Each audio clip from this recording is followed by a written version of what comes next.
রাজধানীর গুলশানে সমন্বয়ক পরিচয়ে সাবেক সংসদ সদস্য শাম্মী আহমেদের বাসায় ৫০ লাখ টাকা চাঁদাবাজির অভিযোগে বৈষম্য বিরোধী আন্দোলনের ৫ নেতাকে গ্রেফতার করেছে পুলিশ। সাংগঠনিক নীতিমালা ভঙ্গের অভিযোগে ৩ জনকে বহিষ্কার করেছে সংগঠনটি। চাঁদাবাজিতে জড়িত থাকার অভিযোগে বহিষ্কার করা হয় গণতান্ত্রিক ছাত্র সংসদের কেন্দ্রীয় সংসদের যুগ্ম আহ্বায়ককেও।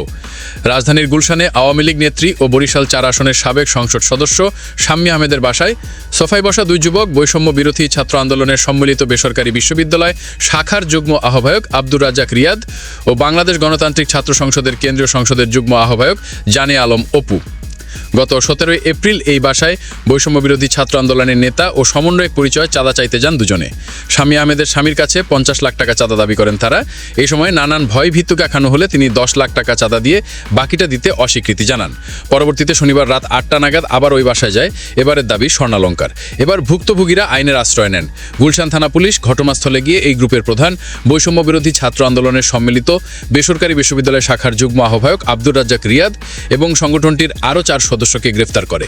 গ্রেফতার হওয়া অন্য আসামিরা হলেন বৈষম্য বিরোধী ছাত্র আন্দোলন ঢাকা মহানগর শাখার আহ্বায়ক ইব্রাহিম হোসেন মুন্না, সদস্য মোহাম্মদ সাকাদাউন সিয়াম, সাদমান সাদাব ও আমিনুল ইসলাম। নেতৃত্ব দিয়েছিল আব্দুর রাজ্জাক রিয়াদ, সে একটি প্রাইভেট বিশ্ববিদ্যালয়ে পড়ে, এবং বাকিরাও তার সহযোগী।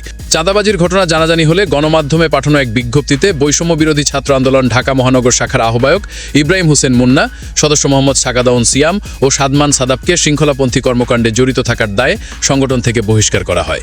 বাংলাদেশ গণতান্ত্রিক ছাত্র সংসদ থেকে বহিষ্কার করা হয়েছে জানে আলম অপুকেও।